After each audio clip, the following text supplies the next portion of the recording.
Hello student, myself Dr. Anu Banshewal, assistant professor in mathematics. और आज का जो लेक्चर का टॉपिक है हमारा वो बीएससी थर्ड ईयर की बुक पेपर फर्स्ट जो है linear algebra and complex analysis से लिया गया है। जो आपका पेपर फर्स्ट है वो दो बुक्स के अंदर डिवाइडेड है, linear algebra and complex analysis. और तीन यूनिट फर्स्ट सेकंड थर्ड जो है वो आपकी लीनियर अलजेब्रा से ली गई है, और जो दो यूनिट है वो आपकी कॉम्प्लेक्स एनालिसिस से ली गई है। यहाँ हम यूनिट फर्स्ट के टॉपिक फर्स्ट का डिस्कशन करेंगे। तो सबसे पहले हम देखते हैं कि यूनिट फर्स्ट के अंदर हमारा जो टॉपिक फर्स्ट है वो एक्चुअल में है क्या। तो यूनिट फर्स्ट के अंदर टॉपिक फर्स्ट आपका दे रखा है definition of a vector space with examples. तो इस टॉपिक को स्टडी करने से पहले हम थोड़ा सा लीनियर अलजेब्रा के बैकग्राउंड के बारे में थोड़ा सा पढ़ेंगे, क्योंकि अलजेब्रा वर्ड आप लोगों के लिए फेमिलियर है। आप लोगों ने फर्स्ट ईयर में एब्स्ट्रैक्ट अलजेब्रा की बुक पढ़ी है, तो उसी को हम थोड़ा सा रिकॉल करने की कोशिश करेंगे, क्योंकि उससे हमारा जो है वेक्टर स्पेस का एक बेस तैयार होगा। तो एब्स्ट्रैक्ट अलजेब्रा पर अगर हम वापस चले तो एब्स्ट्रैक्ट अलजेब्रा में हमने ग्रुप पढ़ा था, रिंग पढ़ा था, इंटीग्रल डोमेन पढ़ा था, फील्ड पढ़ा था। तो ग्रुप के अंदर हमने क्या देखा था कि हम एक नॉन एम्प्टी सेट ले रहे थे जी, जिस पे हम कोई भी एक बाइनरी ऑपरेशन ले रहे थे। अब यहाँ मैं बाइनरी ऑपरेशन को डिफाइन नहीं कर रही हूँ। तो एक सेट नॉन एम्प्टी जिसके ऊपर हमने एक बाइनरी ऑपरेशन लिया है, इस तरीके का ये एक अलजेब्रिक स्ट्रक्चर है।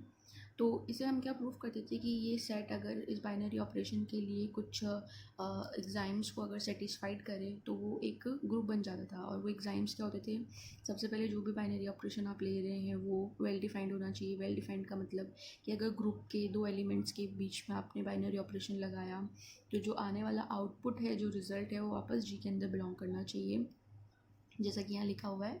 और सेकेंड एसोसिएटिविटी प्रॉपर्टी है, जिसके अंदर हम इस तरीके की प्रॉपर्टी जो है वो जी के एलिमेंट से सेटिस्फाइड कराते हैं। अगर जी के सारे एलिमेंट इस प्रॉपर्टी को सेटिस्फाइड करें तो हम कहते हैं कि एसोसिएटिविटी प्रॉपर्टी जी के अंदर इस बाइनरी ऑपरेशन के लिए होल्ड कर रही है। थर्ड जो एग्जाइम होता है वो होता है एग्जिस्टेंस ऑफ आइडेंटिटी, जिसके अंदर हम ग्रुप के अंदर एक ऐसा एलिमेंट देखते हैं जिसको यदि ग्रुप के किसी भी एलिमेंट के साथ में बाइनरी ऑपरेशन लगाया जाए तो वही एलिमेंट वापस हमारे पास में रिपीट हो जाए। तो अगर इस तरीके का एलिमेंट जी के अंदर एग्जिस्ट कर रहा है तो हम कहते हैं कि आइडेंटिटी जो है उस सेट के अंदर एग्जिस्ट कर रही है। इसी तरीके से एग्जिस्टेंस ऑफ इन्वर्स में हम चेक करते हैं कि यदि जी के अंदर आने वाले प्रत्येक एलिमेंट के लिए जी में एक ऐसा एलिमेंट विद्यमान हो, ये देयर एग्जिस्ट का साइन है, और ये फॉर ऑल का साइन है कि for all a belonging into G, यानी कि जी के जितने भी एलिमेंट्स हैं उनके लिए अगर कोई एलिमेंट बी जी में इस प्रकार से एग्जिस्ट करे कि ए का बी के साथ साथ बाइनरी ऑपरेशन लेने पर हमारे पास में आइडेंटिटी अगर आ रही है तो हम कहते हैं कि बी जो है एलिमेंट ए का क्या है, इन्वर्स है, एंड वाइस वर्सा। तो हम कहेंगे कि जी के अंदर उसकी प्रत्येक अवयव का इन्वर्स भी एग्जिस्ट करता है। तो इस बाइनरी ऑपरेशन के लिए हमें चार जो प्रॉपर्टी है वो सेटिस्फाइड करवाते हैं, चार जो एग्जाइम है वो सेटिस्फाइड करवाते हैं, तो एक नॉन एम्प्टी सेट जो है हमारे पास में ग्रुप बन जाता है। इसी तरीके से हम एक अलजेब्रिक स्ट्रक्चर लेते हैं, उसे हम रिंग प्रूफ करते हैं, इंटीग्रल डोमेन प्रूफ करते हैं, और उसे फील्ड प्रूफ करते हैं। यहाँ पर जी के ऊपर सिर्फ एक ही बाइनरी ऑपरेशन लग रहा था। रिंग के अंदर किसी नॉन एम्प्टी सेट पर दो बाइनरी ऑपरेशन का कंपोज किए जाते हैं। इंटीग्रल डोमेन में भी सेम एक इस तरीके का ही अलजेब्रिक स्ट्रक्चर होता है। और फील्ड के अंदर इस स्ट्रक्चर में एक नॉन एम्प्टी सेट के ऊपर एडिशन और मल्टीप्लिकेशन, दो बाइनरी ऑपरेशन जो है वो ऑपरेट होते हैं। यहाँ हम फील्ड को थोड़ा डिटेल में पढ़ेंगे, क्योंकि फील्ड की जो डेफिनेशन है वो हमारी वेक्टर स्पेस की डेफिनेशन में काम आएगी। तो एक बार मैं फील्ड की जो डेफिनेशन है वो आपको फिर से रिकॉल करवाऊँगी, ताकि वेक्टर स्पेस का एक अच्छा हम बेस तैयार कर सकें। तो फील्ड की डेफिनेशन यहाँ पर सबसे पहले लिखी हुई है कि और नॉन एम्प्टी सेट एफ, यानी कि हमने एक रिक्त समुच्चय लिया है जिसके अंदर कुछ ना कुछ एलिमेंट ज़रूर होगा, और आगे कंडीशन भी है कि एटलीस्ट टू एलिमेंट्स होने चाहिए इसके अंदर। दो बाइनरी ऑपरेशन हम लगा रहे हैं और इसकी जो प्रॉपर्टीज़ है, जो एग्जाम से सेटिस्फाइड कराता है, उसके अकॉर्डिंग कम से कम इसके अंदर दो एलिमेंट तो होने ही चाहिए। तो एक अरेख समुच्चय जिसमें कम से कम 2 एलिमेंट हैं और उसके ऊपर 2 बाइनरी ऑपरेशन लग रहे हैं, plus, addition and multiplication, dot, और ये बाइनरी ऑपरेशन जो है वो इस तरीके से लग रहे हैं कि अगर f के ही 2 एलिमेंट का सम किया जाए यानी कि एडिशन किया जाए तो वो वापस f के अंदर ही बिलोंग कर जाए, और अगर f के 2 एलिमेंट का मल्टीप्लिकेशन किया जाए तो वापस वो एलिमेंट f के अंदर बिलोंग कर जाए। और ये जो प्रॉपर्टी है वो f के अंदर आने वाले प्रत्येक एलिमेंट के लिए क्या होनी चाहिए, ट्रू होनी चाहिए। तो ये ऐसा स्ट्रक्चर जो है f सेट और उसके ऊपर 2 बाइनरी ऑपरेशन प्लस और डॉट, ये एक फील्ड कहलाता है अगर वो इन कुछ एग्जाम्स को सेटिस्फाइड करता है। तो सबसे पहले हम इन एग्जाम्स को एक बार रिकॉल कर लेते हैं। तो हमने इन एग्जाम्स को 2 पार्ट्स में डिवाइड कर दिया है क्योंकि यहाँ पर 2 हमारे पास में बाइनरी ऑपरेशन है, प्लस और डॉट। तो कुछ प्रॉपर्टी प्लस बाइनरी ऑपरेशन को सेटिस्फाइड करनी है, कुछ प्रॉपर्टी मल्टीप्लिकेशन बाइनरी ऑपरेशन को सेटिस्फाइड करनी है, और एक प्रॉपर्टी ऐसी है जो एडिशन और मल्टीप्लिकेशन दोनों के लिए लगी हुई है। तो सबसे पहले हम एडिशन के लिए देखते हैं। एडिशन के लिए सबसे पहली प्रॉपर्टी जो f को सेटिस्फाइड करवानी है, f के एलिमेंट्स को सेटिस्फाइड करानी है, वो है एसोसिएटिविटी लॉ। और हमें एसोसिएटिविटी लॉ के बारे में पता है कि ये क्या होता है।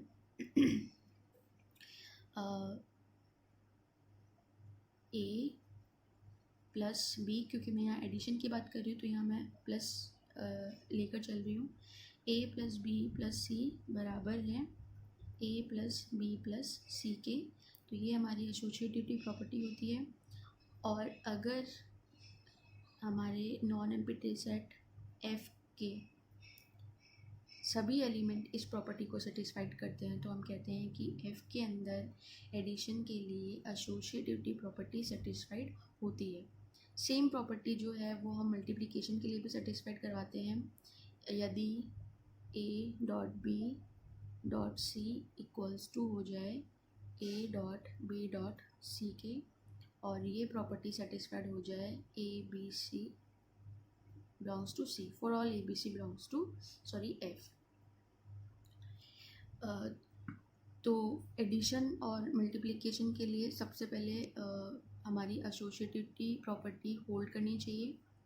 सेकंड जो प्रॉपर्टी हमें चेक करनी होती है, existence of an element 0 called identity for addition such that x plus 0 equals to 0 plus x equals to x, यानी कि हमारे पास में f यानी कि नॉन एम्प्टी सेट के अंदर एक एलिमेंट 0 जो है वो बिलोंग करना चाहिए, क्योंकि 0 जो है यहाँ पर प्लस के लिए एक आइडेंटिटी एलिमेंट का काम करेगा। क्योंकि अगर आप किसी भी एलिमेंट में 0 को ऐड करेंगे तो वही एलिमेंट जो है हमारे पास में वापस आ जाएगा। तो एडिशन की आइडेंटिटी हमें पता है कि क्या होती है, 0 होती है। जिस तरीके से एडिशन की आइडेंटिटी 0 होती है उसी तरीके से मल्टीप्लिकेशन की आइडेंटिटी क्या होती है, 1 होती है। और 0 और 1 दोनों ही हमारे नॉन एम्प्टी सेट के अंदर बिलोंग करना चाहिए। अगर 0 और 1 इनमें से कोई भी एक एलिमेंट f के अंदर बिलोंग नहीं कर रहा है, इसका मतलब f जो है वो हमारे इन एग्जाम्स को सेटिस्फाइड नहीं कर रहा। और अगर वो इन एग्जाम्स को सेटिस्फाइड नहीं करेगा तो वो फील्ड नहीं बनेगा। तो सेकंड कंडीशन हमारे पास में क्या होती है कि प्लस के लिए आइडेंटिटी 0 f के अंदर बिलोंग करनी चाहिए, और मल्टीप्लिकेशन के लिए आइडेंटिटी 1 जो है वो f के अंदर बिलोंग करनी चाहिए। थर्ड जो प्रॉपर्टी हम चेक करते हैं एडिशन के लिए कि प्रत्येक अवयव जो कि f के अंदर बिलोंग कर रहा है उसके लिए एक इस तरीके का एलिमेंट f में एग्जिस्ट करना चाहिए कि अगर इस एलिमेंट में ये एलिमेंट ऐड किया जाए तो हमारे पास में आइडेंटिटी एलिमेंट निकल के आ जाए। यानी कि प्लस के लिए हर एक एलिमेंट का एक एडिटिव इन्वर्स भी f के अंदर होना चाहिए। अब प्लस के लिए हमें पता है एडिटिव इन्वर्स जो है वो हमेशा क्या होगा, अगर कोई एलिमेंट है आपके पास में x तो उसका एडिटिव इन्वर्स हमारे पास में हो जाएगा -x, क्योंकि अगर x में हम -x ऐड करेंगे तो वो ओवरऑल रिजल्ट हमारे पास में क्या देगा, 0, और 0 हमारे पास में यहाँ क्या है, आइडेंटिटी एलिमेंट है प्लस के लिए। तो जिस तरीके से प्लस के लिए प्रत्येक अवयव का इन्वर्स एडिटिव इन्वर्स f में होना चाहिए, उसी तरीके से मल्टीप्लिकेशन के लिए भी f के प्रत्येक अवयव का इन्वर्स उसमें बिलोंग करना चाहिए। नेक्स्ट जो प्रॉपर्टी है उसके अंदर हम देखते हैं, ये एक कम्यूटेटिव प्रॉपर्टी है कि अगर x प्लस वाई किया जाए या y प्लस एक्स किया जाए तो ये दोनों जो है वो बराबर आने चाहिए, और f के प्रत्येक एलिमेंट जो है इस प्रॉपर्टी को सेटिस्फाइड करनी चाहिए। सेम इसी तरीके से मल्टीप्लिकेशन के लिए कम्यूटेटिव प्रॉपर्टी हमारे पास में क्या हो जाएगी, एक्स डॉट वाई इक्वल्स होना चाहिए वाई डॉट एक्स के, और ये प्रॉपर्टी एफ के प्रत्येक एलिमेंट्स द्वारा सेटिस्फाइड की जानी चाहिए। तो अभी तक हमने 1 2 3 4 प्रॉपर्टी एडिशन के लिए पढ़ी है और 4 ही प्रॉपर्टी मल्टीप्लिकेशन के लिए पढ़ी है। नेक्स्ट जो प्रॉपर्टी है वो है हमारे पास में डिस्ट्रीब्यूटिविटी प्रॉपर्टी। इसमें हम क्या करते हैं, इस तरीके की दो जो प्रॉपर्टी होती है उनको सेटिस्फाइड कराते हैं। अगर ये प्रॉपर्टी सेटिस्फाइड कर जाती है एफ़ के प्रत्येक एलिमेंट के लिए, तो हम कहते हैं कि एफ़ का एलिमेंट जो है वो डिस्ट्रीब्यूटिव लॉ को सेटिस्फाइड करता है। प्रत्येक एलिमेंट डिस्ट्रीब्यूटिव लॉ को सेटिस्फाइड करता है। डिस्ट्रीब्यूटिव लॉ हिंदी में इसे बंटन नियम भी कहते हैं। यानी कि अगर कोई नॉन एम्प्टी सेट जिसके अंदर कम से कम 2 एलिमेंट है, अगर वो सेट एडिशन और मल्टीप्लिकेशन के लिए इन सभी प्रॉपर्टीज़ को सेटिस्फाइड कर देता है, तो वो क्या बन जाता है, फील्ड बन जाता है। यानी कि ये जो इस तरीके का स्ट्रक्चर है एफ, जिसके ऊपर 2 संक्रियाएँ लग रही है प्लस और डॉट, ये स्ट्रक्चर जो है वो हमारे पास में क्या बन जाता है, फील्ड बन जाता है। अब हम चेक करेंगे कि हमारे जो स्टैंडर्ड सेट्स होते हैं, जो इनफाइनाइट स्टैंडर्ड सेट्स होते हैं, हमें पता है इनफाइनाइट स्टैंडर्ड सेट हमारे पास में क्या होते हैं, नेचुरल नंबर का सेट है, होल नंबर का सेट है, इंटीजर्स है, रैशनल नंबर का सेट है, रियल नंबर का सेट है, कॉम्प्लेक्स नंबर का सेट है। तो हम चेक करेंगे कि क्या ये जो इनफाइनाइट सेट है इनमें से कोई सेट जो है वो हमारे पास में फील्ड बनता है या नहीं बनता है। तो सबसे पहले हम नेचुरल नंबर का टेस्ट करेंगे। तो नेचुरल नंबर में अगर हम देखेंगे तो एसोसिएटिविटी प्रॉपर्टी सेटिस्फाइड कर जाएगी, बट अगर हम यहाँ पर ज़ीरो की बात करते हैं तो ज़ीरो जो है वो नेचुरल नंबर के सेट में बिलोंग नहीं करता, इसका मतलब ये फील्ड नहीं बन सकता। सेम हम जब W को टेस्ट करेंगे तो W के अंदर ज़ीरो आएगा, यानी कि आइडेंटिटी एलिमेंट बिलोंग कर रहा है, लेकिन प्रत्येक एलिमेंट का इन्वर्स, यानी कि अगर 1 है तो 1 का एडिटिव इन्वर्स -1 W के अंदर बिलोंग नहीं करेगा, इसका मतलब ये भी फील्ड नहीं बन सकता है। नेक्स्ट हम चेक करेंगे कि क्या इंटीजर्स का सेट हमारे पास में फील्ड होगा। तो इंटीजर का जो सेट होता है वो एडिशन के लिए सारी प्रॉपर्टीज़ को सेटिस्फाइड करेगा और मल्टीप्लिकेशन के लिए भी प्रॉपर्टीज़ को सेटिस्फाइड करेगा, लेकिन मल्टीप्लिकेटिव इन्वर्स जो है वो इंटीजर्स के सेट के अंदर नहीं आपको मिलेंगे, क्योंकि अगर आप कोई एलिमेंट लेंगे 2 का मल्टीप्लिकेटिव इन्वर्स होगा 1/2, लेकिन 1/2 टाइप के एलिमेंट जो है वो हमारे z के अंदर बिलोंग नहीं करते, इसलिए इंटीजर्स का सेट है वो भी हमारे पास में फील्ड नहीं होगा। तो अब हमारे पास में सेट्स बचे Q R C, और मैं आपको डायरेक्ट बता देती हूँ कि Q एक फील्ड बनता है प्लस और डॉट के लिए, R भी एक फील्ड होता है और C जो है वो भी फील्ड होता है। अब ये फील्ड कैसे बने ये लोग ये आप अपनी एक्सरसाइज में करके देखें, ये सारी प्रॉपर्टीज़ उसमें सेटिस्फाइड करवा के देखें। अगर ये सारी प्रॉपर्टी सेटिस्फाइड होती है दैट मीन्स Q R और C प्लस और डॉट संक्रिया के लिए एक फील्ड बनाते हैं। तो ये आप सारी प्रॉपर्टीज़ Q R C के एलिमेंट से सेटिस्फाइड करवा के देखें, तो आपको लास्ट में कंक्लूजन यही निकलेगा कि Q R C जो है प्लस और डॉट के लिए एक फील्ड बनाते हैं। अब हम वापस वेक्टर स्पेस की डेफिनेशन पे आते हैं, क्योंकि हमारा मेन जो टॉपिक था वो वेक्टर स्पेस की डेफिनेशन ही थी। तो वेक्टर स्पेस की डेफिनेशन पढ़ने से पहले हम एक बार इसका बेसिक स्ट्रक्चर देखते हैं कि वेक्टर स्पेस की डेफिनेशन में हमें क्या क्या चाहिए होता है। तो यहाँ पर हमने एक रफली इसकी डेफिनेशन लिखी है कि ऐसे एल्जेब्रिक स्ट्रक्चर की हम स्टडी करेंगे वेक्टर स्पेस के अंदर जिनमें हम 2 समुच्चय होंगे। अब तक आपने ग्रुप देखा, रिंग देखा, इंटीग्रल डोमेन देखा, फील्ड देखा, वहाँ पर आपके पास में एक नॉन एम्प्टी सेट एक ही था, उस पर बाइनरी ऑपरेशन एक या एक से ज़्यादा हो सकते थे। लेकिन वेक्टर स्पेस के अंदर हम क्या करेंगे, 2 सेट लेंगे और उन 2 सेट पर ऐसी संक्रियाएँ हम लगाएंगे जो कि उन दोनों समुच्चयों को एक ही स्ट्रक्चर में क्या कर दे, समायोजित कर दे। तो हमें रफली आइडिया ये हो गया है कि वेक्टर स्पेस के अंदर हम 2 सेट्स लेकर चलेंगे। तो 2 सेट्स लेंगे और उनके ऊपर संक्रियाएँ लगाएंगे। तो वेक्टर स्पेस की संक्रियाओं को देखते हैं सबसे पहले कि बाइनरी ऑपरेशन जो है वेक्टर स्पेस में किस तरीके से काम करता है। तो यहाँ पर हम 2 तरीके के ऑपरेशन देखते हैं वेक्टर स्पेस के अंदर, एक होता है इंटरनल और दूसरा होता है एक्सटर्नल ऑपरेशन। अब इनकी डेफिनेशन देखते हैं कि इंटरनल ऑपरेशन क्या होता है और एक्सटर्नल ऑपरेशन क्या होता है। इन्हें हिंदी में आंतरिक और बाह्य संक्रिया भी कहते हैं। आंतरिक जैसे नाम से ही पता लग रहा है कि इसमें हम इंटरनल संक्रिया को ही लगाने वाले हैं। इसकी डेफिनेशन पढ़ते हैं कि वी अगर एक नॉन एम्प्टी सेट है तब बाइनरी ऑपरेशन स्टार एक इंटरनल ऑपरेशन कहलाती है। अब हमें बताने की ज़रूरत नहीं है कि बाइनरी ऑपरेशन हमारे एक फंक्शन की तरह काम करता है, जिसका जो डोमेन है वो हमारे पास में कार्टेशियन प्रोडक्ट होता है हमारे सेट का, और जो उसका को डोमेन होता है वो सेट इटसेल्फ होता है। तो हमने एक बाइनरी ऑपरेशन लिया है वी क्रॉस वी से वी पे, और ये बाइनरी ऑपरेशन किस तरीके से काम करता है कि अगर हम v के दो एलिमेंट लें a और b, उनके बीच में अगर हम ये बाइनरी ऑपरेशन लगाएं तो आने वाला रिजल्ट भी अगर वापस v में ही बिलोंग कर रहा है, इसका मतलब है कि ये बाइनरी ऑपरेशन क्या है, एक आंतरिक ऑपरेशन कहलाता है, एक इंटरनल ऑपरेशन कहलाता है। यानी कि हमने v के ही एलिमेंट लिए, उन्हीं पर हमने बाइनरी ऑपरेशन लगाया और वो वापस v के अंदर ही बिलोंग कर गए। ये मतलब हो गया आंतरिक संक्रिया का। इसका एग्जांपल हम क्या देखेंगे कि प्लस और मल्टीप्लिकेशन z पर एक इंटरनल ऑपरेशन होता है, क्योंकि आप z की कोई भी दो एलिमेंट का सम कर लीजिए, कोई भी दो एलिमेंट का आप मल्टीप्लिकेशन कर लीजिए, वापस आने वाला रिजल्ट अगेन किस में बिलोंग करेगा, z में। तो इसका मतलब प्लस और क्रॉस जो है वो z पर एक तरीके का इंटरनल ऑपरेशन हो गया। अब हम एक्सटर्नल ऑपरेशन देखते हैं कि एक्सटर्नल ऑपरेशन क्या होता है। एक्सटर्नल ऑपरेशन में बाह्य संक्रिया, जैसे नाम से पता लग रहा है कि हमें बाहर से किसी एलिमेंट की ज़रूरत पड़ सकती है यहाँ पर, तो हमने दो यहाँ पर अरिक्त समुच्चय लिए हैं और उन पर एक संक्रिया जो है वो डिफाइन करी है, और ये संक्रिया देखिए किस तरीके से काम कर रही है, F क्रॉस V से V पर, यानी कि यहाँ हमने जो दूसरा सेट लिया है उसका कार्टेशियन प्रोडक्ट लिया है V के साथ साथ, तो ये हमारा डोमेन हो गया, और जो हमारा को डोमेन है वो V इटसेल्फ है।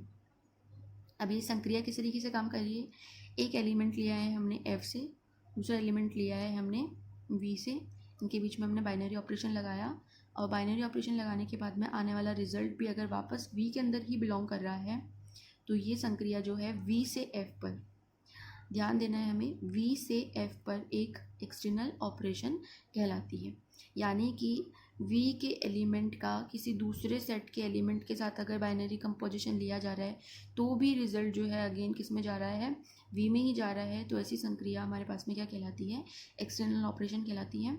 एक्सटर्नल ऑपरेशन को समझने के लिए हमने यहाँ पर एक एग्जाम्पल लिया है। एग्जाम्पल में हमने एक मैट्रिक्स का सेट लिया है। मैट्रिक्स का सेट ये इस तरीके से है कि जितनी भी हमारे पास में 2 क्रॉस 2 की मैट्रिक्स है उनका हमने एक सेट बनाया है, और इस 2 क्रॉस 2 की मैट्रिक्स के जो एलिमेंट्स आ रहे हैं वो हमने रियल नंबर सिस्टम से लिए हैं। तो मैंने रफली कुछ मैट्रिक्स यहाँ पर लिखी हैं, आप इस तरीके की इनफाइनाइट मैट्रिक्स बना सकते हैं सेट के अंदर। तो मैंने रफली ये मैट्रिक्स बनाई है 1 0 0 2, यहाँ पे 1 0 2 तीनों ही रियल नंबर हैं, तो मैंने रियल नंबर का यूज़ करके एक 2 क्रॉस 2 की मैट्रिक्स बनाई है।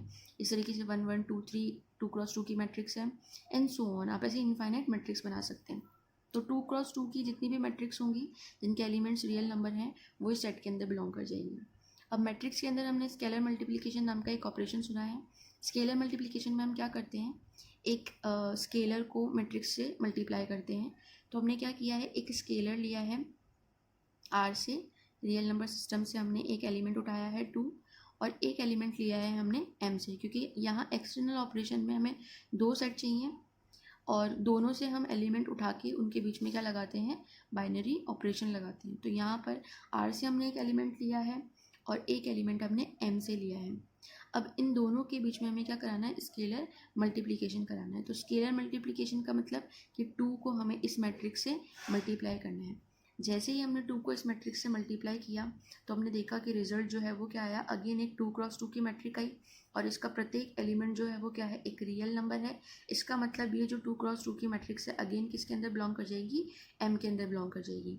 इसका मतलब कि ये जो स्केलर मल्टीप्लिकेशन है वो एक तरीके का हमारे पास में एक्सटर्नल ऑपरेशन है, किससे, M से F पर, सॉरी M से R पर, क्योंकि यहाँ F की जगह हमारे पास में क्या काम कर रहा है, R काम कर रहा है, और V की जगह हमारे पास में क्या काम कर रहा है, M काम कर रहा है। तो यहाँ पर स्केलर मल्टीप्लिकेशन जो है वो एक एक्सटर्नल ऑपरेशन का एग्जाम्पल हो गया है मैट्रिक्स के सेट के लिए। अब नेक्स्ट हम पढ़ेंगे कि वेक्टर स्पेस की डेफिनेशन क्या होती है। Definition of a vector space, तो एक बार हम डेफिनेशन देख लेते हैं। माना f प्लस डॉट एक फील्ड है तथा v एक नॉन एम्प्टी सेट है। मैंने पहले ही क्लियर कर दिया है कि वेक्टर स्पेस का जो एल्जेब्रिक स्ट्रक्चर है उसके अंदर हमारे पास में दो सेट होंगे। तो एक सेट जो है वो ऑलरेडी ये लेकर चल रहे हैं कि फील्ड होना चाहिए, और फील्ड मैं आपको क्लियर कर चुकी हूँ कि कोई नॉन एम्प्टी सेट प्लस और डॉट के लिए फील्ड कैसे बनता है, उसके लिए हमें वो कुछ प्रॉपर्टी सेटिस्फाइड करवानी होती है। तो यहाँ ऑलरेडी बाय डिफ़ॉल्ट है कि एक जो सेट है वो हमारे पास में फील्ड होना चाहिए और दूसरा सेट जो है वो हमारे पास में एक नॉन एम्प्टी सेट है। तब V को हम फील्ड F पर एक वेक्टर स्पेस कहते हैं यदि V में परिभाषित दो संक्रियाएं सदिश योग को इसने इस तरीके से दिखाया प्लस जो कि V क्रॉस V से V पर लग रहा है, तथा अदिश गुणन डॉट जो F क्रॉस V से V पर लग रहा है, इन निम्न प्रतिबंधों को क्या करें, सेटिस्फाइड करें। जैसे हम ग्रुप में बात करते हैं कि एक नॉन एम्प्टी सेट पर एक बाइनरी ऑपरेशन लेते हैं और उस बाइनरी ऑपरेशन से हम कुछ प्रॉपर्टी सेटिस्फाइड करवाते हैं, उसी तरीके से वेक्टर स्पेस के अंदर हमने क्या किया है, दो सेट लिए हैं। एक सेट जो है हमारे पास में फील्ड है, पहली कंडीशन यही है वेक्टर स्पेस की कि जो हमारा दूसरा सेट है वो फील्ड होना चाहिए। तो V उस फील्ड के ऊपर एक वेक्टर स्पेस कहलाता है अगर उस पर लगने वाली ये दोनों जो संक्रियाएं हैं सदिश योग और अदिश गुणन, जो कि आंतरिक और बाह्य संक्रिया भी कह सकते हैं जिन्हें हम, अगर वो दोनों इन कुछ प्रतिबंधों को क्या करें, सेटिस्फाइड करें। तो सबसे पहले हम देखते हैं कि ये प्रतिबंध क्या है। पहला प्रतिबंध है हमारे पास में कि V जो है यानी कि जो हमारा ये नॉन एम्प्टी सेट है वो प्लस के लिए यानी कि ये जो सदिश योग है इसके लिए एक क्रम विनिमय ग्रुप बने, यानी कि कम्यूटेटिव ग्रुप हो या फिर अबेलियन ग्रुप। और आपको पता है कम्यूटेटिव ग्रुप के लिए हमें टोटल मिला के 4 प्रॉपर्टी सेटिस्फाइड करानी होती है कि V जो है वो प्लस के लिए एसोसिएटिविटी प्रॉपर्टी को सेटिस्फाइड करे, उसके अंदर आइडेंटिटी एग्जिस्ट करे, उसके अंदर इन्वर्स एग्जिस्ट करे और वो कम्यूटेटिव लॉ को सेटिस्फाइड करे। तो अगर वो इन 4 प्रॉपर्टी को सेटिस्फाइड कर रहा है तो V प्लस के लिए क्या हो जाएगा, एक क्रम विनिमय ग्रुप हो जाएगा। दूसरा हमें क्या प्रूव करना है कि अगर हम किसी अदिश को, स्केलर को इस तरीके से वेक्टर के सम के साथ साथ में गुणा करें तो वो रिज़ल्ट जो है वो इसके बराबर होना चाहिए। तो ये एक तरीके की डिस्ट्रीब्यूटिव प्रॉपर्टीज़ ही हैं और ये इजीली सेटिस्फाइड हो जाती हैं क्योंकि एलिमेंट्स जो है वो हमारे कहाँ से लिए गए हैं, फील्ड से लिए गए हैं, और फील्ड ऑलरेडी फील्ड की डेफिनेशन में हम ऑलरेडी इस तरीके की प्रॉपर्टी सेटिस्फाइड करके आते हैं। तो ये दो प्रॉपर्टी जो है वो ईजिली सेटिस्फाइड हो जाती है। और नेक्स्ट प्रॉपर्टी भी हम आसानी से सेटिस्फाइड करवा सकते हैं। और फिफ्थ प्रॉपर्टी में हमारे पास में ये है कि 1 इंटू अगर हम अल्फ़ा करें तो वापस हमारे पास में क्या आना चाहिए, अल्फ़ा। अल्फ़ा यहाँ पे क्या है, V का एलिमेंट है जिन्हें हम वेक्टर भी कहते हैं, और 1 जो है यहाँ पर F का इकाई अवयव है, ये हमें ध्यान रखना है। F का यानी कि हमारे फील्ड का यूनिट एलिमेंट है। तो यहाँ इन सारे प्रतिबंधों में जो सबसे इम्पॉर्टेंट प्रतिबंध है वो हमारा प्रतिबंध नंबर 1 है। अगर ये सेटिस्फाइड हो जाता है हमारे पास में तो ये जो प्रॉपर्टीज़ हैं वो सेटिस्फाइड हो जाती हैं। बहुत ही रेयर केस ऐसे होते हैं जिनके अंदर इनमें से कोई प्रॉपर्टी की वजह से V जो है एक वेक्टर स्पेस नहीं बनता। तो मेन जो प्रॉपर्टी है वो हमारे पास में ये है कि हमें V को प्लस के लिए एक कम्यूटेटिव या अबेलियन ग्रुप प्रूव करना होता है। तो जब हम ये सारे प्रतिबंध सेटिस्फाइड करा लेते हैं तो हम एक एल्जेब्रिक स्ट्रक्चर लिखते हैं V यानी कि हमारा non empty set over field F। इसको बोलने का तरीका ये होता है, नॉन एम्प्टी सेट V है ओवर फील्ड F प्लस और डॉट, प्लस यहाँ पर एडिशन नहीं है, यहाँ पर सदिश योग इसे कहा गया है, और डॉट को यहाँ पर अदिश गुणन कहा गया है। तो प्लस सदिश योग और डॉट अदिश गुणन, इस तरीके का एल्जेब्रिक स्ट्रक्चर जो है वो वेक्टर स्पेस कहलाता है। V ओवर F सदिश योग और अदिश गुणन के लिए एक वेक्टर स्पेस कहलाता है अगर वो इन प्रॉपर्टीज़ को क्या करें, सेटिस्फाइड करें। तो अब हम यहाँ पर रिमार्क्स देखते हैं कि रिमार्क्स में सबसे पहली बात, हम बार बार टर्मोलॉजी यूज़ कर रहे हैं, वेक्टर, स्केलर। तो ये वेक्टर और स्केलर जो हमारी वेक्टर स्पेस एक्चुअल होती है उसके वेक्टर और स्केलर से बिल्कुल डिफरेंट है। यहाँ सिर्फ वेक्टर स्पेस के एलिमेंट्स जो हैं, यहाँ पर हम V के एलिमेंट्स को वेक्टर कह रहे हैं, जो कि एक नॉर्मल टर्मोलॉजी है। यहाँ वेक्टर्स का मतलब ये नहीं है कि इसके एलिमेंट्स कुछ इस तरीके के होंगे। नहीं, यहाँ सिर्फ हमने वी के एलिमेंट्स को वेक्टर बोला है और एफ के जो एलिमेंट्स हैं हम उनको स्केलर प्रोनाउंसिएशन कर रहे हैं, और इनका वेक्टर स्पेस के वेक्टर और स्केलर से कोई संबंध नहीं है। और दूसरी रिमार्क हमारे पास में ये है कि जो ये हमारा वेक्टर स्पेस है, इस वेक्टर स्पेस में आपको दिखने के लिए सिर्फ दो संक्रिया दिख रही है, एक सदिश योग और एक अदिश गुणन, बट एक्चुअल में यहाँ पर टोटल मिला के हमारे पास में 4 बाइनरी ऑपरेशन लग रहे हैं अगर आप गौर से देखें तो, क्योंकि 2 बाइनरी ऑपरेशन जो हैं वो हमारे एफ के भी हैं, प्लस और डॉट। यहाँ जो प्लस और डॉट है वो सिंपल एडिशन और मल्टीप्लिकेशन है, और यहाँ जो प्लस और डॉट हमने लिया है इन्हें हम सदिश योग और अदिश गुणन कहते हैं। इस चीज़ का हमें ध्यान रखना है। तो ये हमारा सेकंड रिमार्क हो गया। थर्ड रिमार्क हमें ध्यान रखना है कि एफ जो है, एफ एक फील्ड है और फील्ड के अंदर एडिशन के लिए आइडेंटिटी एलिमेंट बिलोंग करेगा और मल्टीप्लिकेशन के लिए भी आइडेंटिटी एलिमेंट बिलोंग करेगा। तो एफ के लिए जो ज़ीरो होता है इसे हम यूनिट एलिमेंट आइडेंटिटी एलिमेंट कहते हैं, लेकिन जब वी के लिए हम सदिश योग का आइडेंटिटी एलिमेंट निकालेंगे तो वहाँ इस ज़ीरो को, जो कि वी के अंदर बिलोंग करेगा, उस ज़ीरो को हम ज़ीरो वेक्टर प्रोनाउंस करेंगे। यानी कि जब आप वी प्लस में एक इसको कम्यूटेटिव ग्रुप प्रूफ करने जाएंगे और यहाँ पर एग्जिस्टेंस ऑफ आइडेंटिटी वाले एग्जाइम को सेटिस्फाइड कराएंगे, तो प्लस के लिए वहाँ पर आपको आइडेंटिटी ज़ीरो मिलेगी, तो उस ज़ीरो को आप ज़ीरो वेक्टर कहेंगे। फोर्थ रिमार्क हमारे पास में ये होता है कि अगर अभी हमने फील्ड की डेफिनेशन पढ़ी और हमने कहा कि स्टैंडर्ड जो हमारे सेट होते हैं उनमें से क्यू आर सी जो है वो हमारे पास में तीनों फील्ड होते हैं। तो अगर हमारा एल्जेब्रिक स्ट्रक्चर कुछ इस तरीके का है कि V over Q plus dot एक वेक्टर स्पेस है, तो इसे परिमेय संख्याओं की सदिश समिष्टि कहेंगे, क्योंकि यहाँ पर फील्ड जो है वो परिमेय संख्याओं से लिया गया है, मतलब फील्ड जो है वो एक परिमेय संख्याओं का समुच्चय है। अगर फील्ड जो है वो हमारा रियल नंबर का सेट है, तो ये जो एल्जेब्रिक स्ट्रक्चर है और ये जो वेक्टर स्पेस बनेगा इसे हम रियल नंबर या फिर वास्तविक संख्याओं की सदिश समिष्टि कहेंगे।